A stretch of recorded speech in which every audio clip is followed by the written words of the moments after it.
he beat Justin Wong? So, over the weekend at CEO 2021, we were blessed in the Marvel vs. Capcom 3 bracket by the lovely couple of Tinker and Arachis. They might have been a couple years older than the average Marvel player, but they definitely had the power of youth on their side. It is an amazing thing for them to have even shown up, let alone compete in the bracket. Who really cares how well they played? Half of every double elimination bracket goes 0-2 or 1-2 anyway, so results are whatever. Supposedly they're mostly Smash players, but they recently started playing Marvel and chose this to be the only game they entered.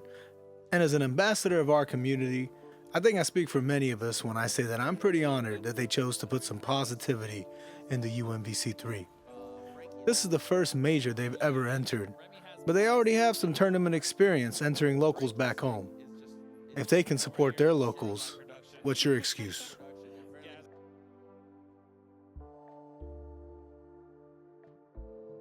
One of the main reasons they attended the event is trying to get some inside knowledge for hosting their own FGC regional called Southeast Mayhem on February of 2022 in Georgia.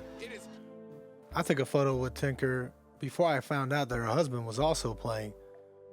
I'm not ashamed to admit I was pretty emotional for the next hour because it really did make me that happy. Like, thinking to myself that when I'm older, I want to be like them doing what I love, attending majors, playing Marvel with my friends like I do now. Shout outs to everyone at the event for being so welcoming of the newcomers too. The casters did their part by commentating matches in a hype and respectful manner, the same way they do for any other player trying their best on the stage. We even have one of the production guys you can see helping Tinker out with her button setup. I feel kind of bad for Ram here though. He doesn't really know what he's supposed to do. Is he supposed to play hard, take it easy? Not quite sure. Ram Bam obviously picks his main stuff here, the cheap stuff. And Tinker has some cheap stuff of her own with the Sentinel, MODOK, Spider-Man.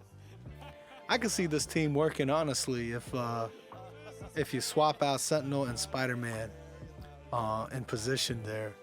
Playing a little Spider-Man point, getting some drone calls, that would be pretty cheap. The crowd was booing just about every time Ram got a hit. You can see one of the guys coming up from the crowd to heckle Ram Bam. Pretty sure that's Karsten. Ram didn't take it easy on her at all. You kind of have to respect that though. It's his way of showing respect to a fellow competitor. Man, he not the perfect her like that though at the end. He's so messed up now mentally, he can't even give her a fist bump. He's so ashamed of himself. Basically, having an existential crisis after getting the dub. Oh no, Ram Bam, what did you do? Arachis, Tinker's husband, ended up playing in a different pool a few hours later. Arachis must be a god because I checked Smash GG and it said he beat Justin Wong? Obviously, Jay Wong unfortunately didn't show up for the event, so it was technically a DQ, but Justin knew what was up. He knew he'd have to play against Arachis the god, and did the smart thing by staying home. Now, Arachis here played some Ryu Akuma Iron Man. Well, he was putting that overhead to use though. He really likes that button there. Arachis ended up going to Game 5 with Just Hamster actually. Obviously, Just Hamster was holding back a little bit to try to get the crowd hype, but it was cool to see, like everybody get excited, the commentators and the crowd popping off after Arachis was able to tie it up 2-2. As the match comes to an end though and Just Hamster ends up taking the win, the crowd boos and Just Hamster is just kind of playing his part, taking it all in stride. Look at these guys, man, they are mad. Not really, obviously, but we're having a good time out here. Everybody's just enjoying themselves. And now as Arachis walks off the stage here, the overwhelming support, all the fist bumps, all the love, you can feel the sense of community out here. This was a heartwarming and positive moment in the FGC. Yeah, there's always going to be some assholes out there, but the majority of the people I've met in this community have been nothing but kind and supportive. If I've learned anything from these two beautiful people, I'm talking about Tinker and Arachis, not Ninja Nom and Airborne, sorry guys,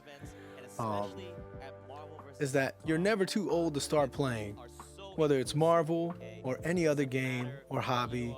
Whatever it is that you're into, Just go out there and have a good time. Don't let anybody shame you for being too old for gaming. You know, I hope that when I'm in my 60s and 70s, we're all still playing Marvel as well. Now, you can find out more about Tinker and Arachis' event in the description below. If you're interested in attending, it is going to be in February of 2022 in South Georgia. So I think they're in the Tifton area. I just want to give a big shout out to everybody that's been supporting Tampa Never Sleep, supporting the channel here on YouTube, and us when we live stream on Twitch. You know, please subscribe to the YouTube. So I'm going to put on my tinfoil hat here and explain to you my theory on where Tinker and Arachis get their gamertag from. Arachis is a scientific word for the family of legumes, most popularly the peanut. Yeah, peanut is more bean than nut, but that's not the point. Stay with me here. Tinker can mean many things, and the first time I heard the name, I was thinking in the verb sense, to fiddle or adjust things, but then I remembered that Tinker could also be short for Tinker Bell. So, if you combine the two together, Arachis meaning peanuts and Tinker being short for Tinker Bell, it's basically a matching couple's gamertag that derived from Peter Pan Peanut Butter. Please don't unfollow me.